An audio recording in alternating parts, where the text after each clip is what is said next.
इस वीडियो में हम एक्सप्लोर करेंगे मॉलिंग नोंग विलेज को, जो इंडिया का ही नहीं एशिया का सबसे साफ विलेज है। चेरापूंजी या शिलोंग से 3 घंटे की ड्राइव करके आप पहुंच सकते हैं चमचमाते हुए इस गांव में। और फिर हम जाएंगे बांग्लादेश बॉर्डर पर cleanest river of India Dawki पर। मैं आम यात्री किराए की गाड़ी में एक्सप्लोर कर रहा हूं इंडिया के इस बेहद खूबसूरत जगह मेघालय को, और ये है रोड टू मेघालय सीरीज का चौथा chapter. Good morning from Asia's cleanest village, Meghalaya में है वो। इसका नाम है मॉलिंग नोंग विलेज। रात में मैं आ गया था और मैं यहाँ पे रुका था आइलिंग जोंग, जो ये होम स्टे है यहाँ पे। 1500 रुपीज में मेरे को यहाँ पे रूम मिल गया था। रात के 9 बजे पहुंचा था। आई वाज बिट स्केर्ड के वहाँ पे होटल होंगे कि नहीं होंगे, but this village is really amazing. और इसको एशिया की सबसे साफ विलेज क्यों बुलाते हैं, इसको हम चेक करेंगे अभी। So let's go. Mawlynnong village East Khasi Hill में पड़ता है और डिस्कवर इंडिया मैगजीन ने इसे क्लीनेस्ट विलेज ऑफ एशिया के खिताब से नवाजा है। यहाँ के लोगों को सफाई करते देख मुझे आइडिया हो गया था कि यहाँ के लोग साफ सफाई का कितना ध्यान रखते हैं और पूरे गांव को अपने घर की तरह बिल्कुल साफ रखते हैं। सो बाबा, this is the main entrance to the village. यहाँ से आप अंदर आएंगे, यहाँ पे आप पार्किंग वगैरह कर सकते हैं। यहाँ पे काफी सारी शॉप्स है। अंदर आते you can have food also, restaurant भी है, और यहाँ पे ऐसे छोटे छोटे कैफेज भी बने हुए हैं। अभी ये सारी चीजें ओपन नहीं हुई बिकॉज मेरे को ऐसा लगता है कि मैं ज्यादा जल्दी उठ गया एक्सप्लोर करने के लिए चीजें, बट थोड़ा टाइम वेट करेंगे, कुछ खाते हैं, उसके बाद will gonna explore the whole place. पूरे गाँव में काफी सारे रेस्टोरेंट्स हैं और मार्केट में ये छोटी सी टी स्टॉल पर कुछ लोकल्स को जादो खाते हुए देखा तो वहीं पे ब्रेकफास्ट के लिए बैठ गया। Jado. This is rice and til. Yeah. And this is meat. Yeah, this is pork. Dog leg. तो बाबा अभी मैंने वहाँ पे ब्रेकफास्ट करा है। और भी जगह थी, जैसे वो वाली जगह थी जहाँ पे ब्रेकफास्ट कर सकते थे, उसके साथ में एक और रेस्टोरेंट था, बट वहाँ पे मोस्टली सब जगह थाली मिल रही थी। और सुबह सुबह थाली कौन खाता है बाबा? वेज थाली, नॉन वेज थाली, वो सारा वहाँ मिल रहा था। बट ये वाली जगह मुझे दिखी जहाँ पे मैंने चाय, कॉफी, ब्रेड ऑमलेट और मोमोज खाए। और जो मोमोज थे, वैसे मैंने जिंदगी में इतने बड़े बड़े मोमोज नहीं खाए थे। एक्चुअल में वो बहुत ज्यादा टेस्टी थे, बहुत ही मजेदार थे। अगर आप यहाँ पे आते हैं और अगर सुबह सुबह आपको लाइट ब्रेकफास्ट करना है, देन दिस प्लेस इज एक नंबर। मार्केट में ही काफी सारी शॉप्स है जहाँ से आप कुछ खरीद सकते हैं और फिर पैदल पूरे गांव को एक्सप्लोर कर सकते हैं। रोड साइड बैठने के लिए बेंचेस, घरों के बाहर फूल, it was all so beautiful. पूरे विलेज में ऐसे बड़ी सारे स्ट्रक्चर बने हुए हैं जो ऊपर तक जाते हैं, और ऊपर एक छोटा सा ट्री हाउस जैसा है, वहाँ से आप पूरा व्यू देख सकते हैं। यहाँ से बांग्लादेश भी नजर आता है। 30 रुपी पर हेड आपको यहाँ पे देना पड़ता है। जहाँ पे मैं रुका हुआ था उस गेस्ट हाउस में भी ऐसा उन्होंने बनाया हुआ था, बट वो बंद था, बट ये अभी खुला है। सो लेट्स गो ऊपर और फिर देखेंगे कैसा व्यू आता है वहां से।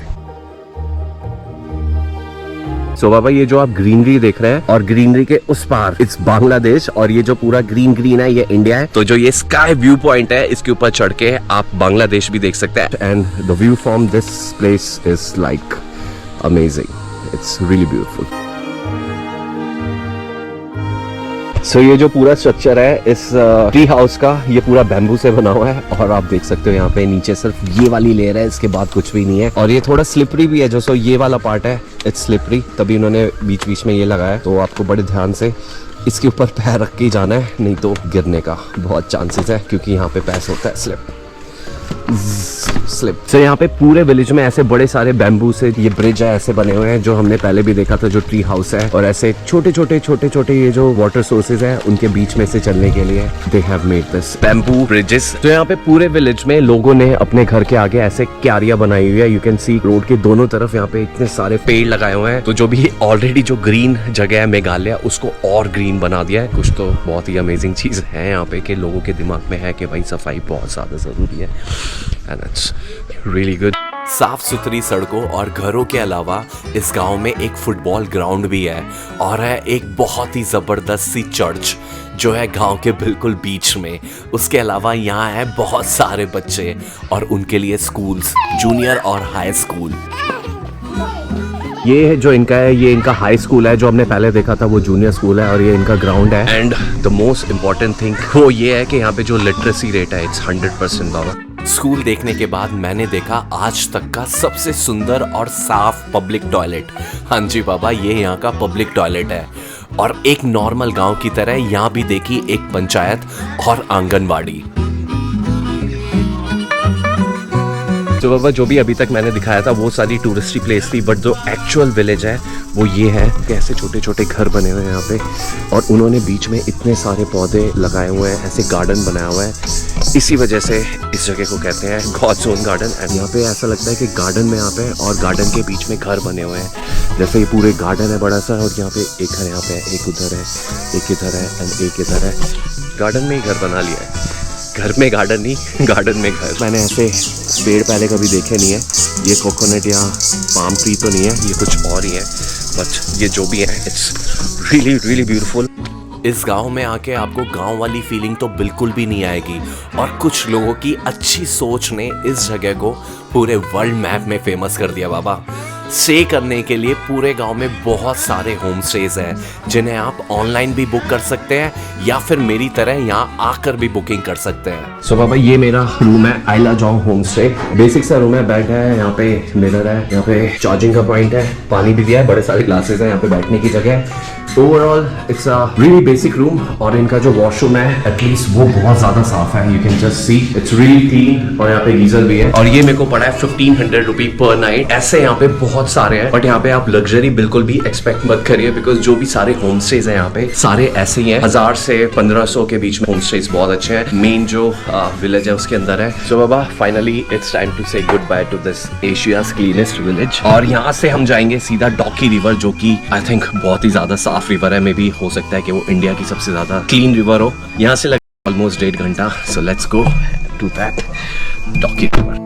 मेघालय आते हैं तो मॉलिंग नोंग आना तो बनता है। आप यहाँ आएंगे तो एशिया के सबसे सुंदर गांव के लोगों का हौसला और बढ़ेगा। मॉलिंग नोंग विलेज से निकलते ही, विलेज यहाँ से 200-400 मीटर है, उसके बाद यहाँ पे आप रुक सकते हैं। यहाँ पे there is a point balancing rock, यहाँ पे अंदर जाके आप देख सकते हैं there is a huge rock, बहुत बड़ी रॉक है, और ऐसे छोटे से रॉक पे उसको बैलेंस करा हुआ है। So let's go inside and check this. तो बस ऐसे वॉक करा And here we go. So this is the balancing rock. इतनी बड़ी रॉक है, और इसके नीचे छोटी सी रॉक पे बैलेंस करा हुआ है। और ये जो स्ट्रक्चर है ये सिर्फ इसको प्रोटेक्ट करने के लिए, अदरवाइज इसका कोई लेना देना नहीं है इस बड़ी रॉक से। ये बड़ी जो रॉक है सिर्फ इस छोटी सी रॉक के ऊपर बैलेंस है। और is there any living root bridge also? Living root bridge ऊपर में। ऊपर में कितना दूर? पास में बस्ती है इतना पार्किंग है, खाली बैठो इतना ऊपर जाओ। तो यहाँ पे एक लिविंग रूट ब्रिज भी है, जैसा चेरापूंजी में लिविंग रूट ब्रिज है, यहाँ पे भी वैसा ही है। आई थिंक यहाँ पे ज्यादा वॉक नहीं करना पड़ेगा, उसी वजह से मैंने वो मिस करा था, बिकॉज वहाँ पे पूरा दिन लग जाता, और टाइम की तो कमी है बाबू बस। बैलेंसिंग रॉक से 5 से 7 मिनट की ड्राइव करेंगे और आप पहुंच जाएंगे लिविंग रूट ब्रिज की पार्किंग पर। This is the parking for living root bridge. यहाँ पे काफी सारी गाड़ियां लग रही है, इसका मतलब अंदर काफी सारे लोग हैं। यहाँ से आप कुछ खाने पीने का सामान भी ले सकते हैं, सुवीनियर भी ले सकते हैं। यहाँ से you can buy foods also. So बाबा यहाँ पे भी टिकट काउंटर है अंदर, और entry fees is 40 rupee per person, and for camera I think we have to give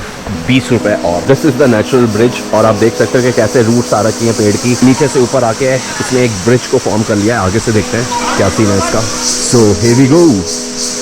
roots थी, उसके ऊपर आई थिंक इन्होंने पत्थर वगैरह, मिट्टी वगैरह डाल दिया है ताकि इसके ऊपर लोग चल सके, but you can just see कैसे यहाँ से रूट्स ऐसे आई हैं। चेरापूंजी में जो लिविंग रूट ब्रिज है, वहाँ पे पहुँचने में आपको बहुत ज़्यादा मेहनत करनी पड़ती है, बहुत सारी ट्रैकिंग है वहाँ पे, ऑलमोस्ट पूरा दिन लग जाता है, 6-7 घंटे लग जाते हैं, इसलिए वहाँ पे कम लोग जाते हैं। और इसी वजह से आई थिंक यहाँ पे इतने सारे लोग हैं, बिकॉज जो एंट्री है वहाँ से यहाँ पे आने में सिर्फ 5 मिनट लगे हैं। और यही रीजन है कि लोगों को लिविंग रूट ब्रिज तो देखना है, बट मेहनत थोड़ी सी कम करनी है, जैसे मैंने भी करा। I prefer this one because यहाँ पे जल्दी से आ गए, and living root bridge is just in front of मी।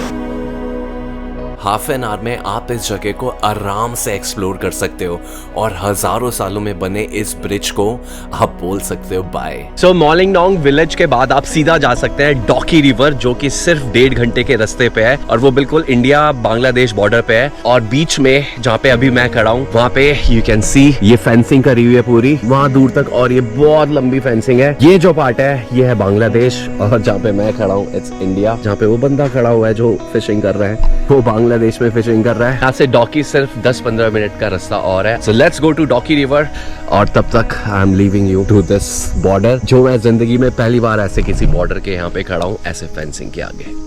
तो डॉकी के रास्ते में ये ब्रिज आएगा एक, और इसी ब्रिज पे है दिस वाटरफॉल जिसको बोलते हैं हम बॉर्न हिल वाटरफॉल। और इतनी खूबसूरत वाटरफॉल को मैं मिस नहीं कर सकता था। मैं गाड़ी रोकी और ये वाटरफॉल देखने के लिए मैं यहाँ पे रुक गया 5-10 मिनट। और मेरी तरह यहाँ पे बड़े सारे लोग हैं जो यहाँ पे स्पेशली कार रोकते हैं। 15 मिनट और उसके बाद हम पहुँच जाएंगे Dawki river and this born hill waterfall. आपको यहाँ पे रुकना ही है, एटलीस्ट 5 मिनट तो रुक ही सकते हैं। It's worth your time. Dawki river यहाँ से अराउंड 1 किलोमीटर है और यहाँ पे पूरा फुल है। यहाँ पे जो भी रोड है दोनों तरफ पार्किंग हो रखी है, बीच में से ट्रक जा रहे हैं क्योंकि इंपोर्ट एक्सपोर्ट जो भी बांग्लादेश से होता है वो यहाँ से ही सारा जो भी सामान है जाता है, और उसकी वजह से इट्स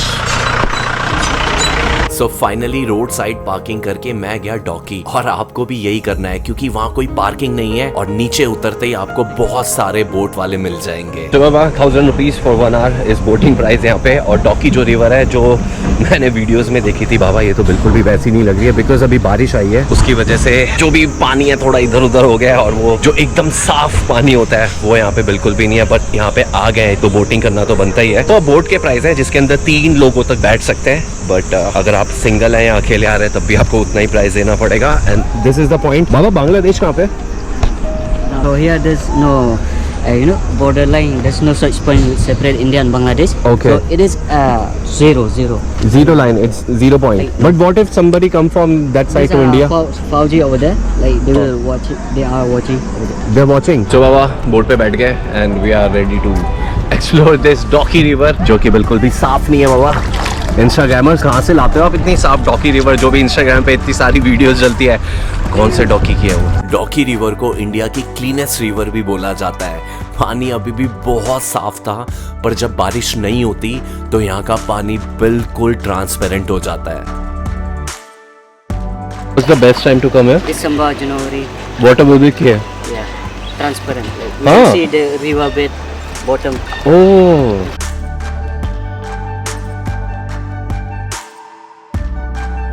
हर बारी हर चीज़ें सही नहीं मिल सकती। हमें वाटरफॉल बहुत ज़्यादा अमेजिंग मिली है बिकॉज बारिश की वजह से वाटरफॉल में पानी बहुत सारा आ गया था, बट उसी रीज़न की वजह से यहाँ पे जो पानी जो क्लियर था वो अब क्लियर नहीं है। जब बारिश नहीं होती तो यहाँ का पानी बिल्कुल ट्रांसपेरेंट होता है, और जैसे बाबा ने बताया कि दिसंबर एंड जनवरी में आप यहाँ पे आएंगे तो it will be like really transparent. नीचे तक आप देख सकते हैं, बट थोड़ा सा दुख हो रहा है बिकॉज इतनी दूर मैं स्पेशली आया था उस पानी के लिए। बट दिस डॉकी हमें एक और मौका दिया है कि हाँ बाबा दोबारा मेघालय आना है। अगर सारी चीज़ें सही होती तो बस इस बार मेघालय घूम के चुपचाप घर पे बैठ जाते, बट मेघालय ने बोला बाबा रुक जाओ, एक बार फिर से आओ, डॉकी देखो और फिर ख़त्म करना अपना मेघालय ट्रिप।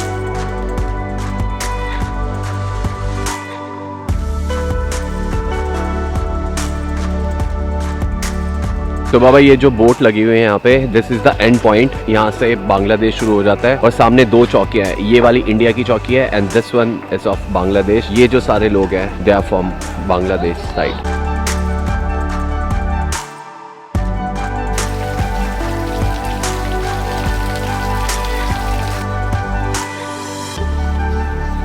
ओके बाबा, thank you so much. What's a good name? Yobor. Yobor. Yes. Yobor. बाबा यहाँ पे आते हैं योबोर को ज़रूर मिले। Bye bye Bangladesh, hello India.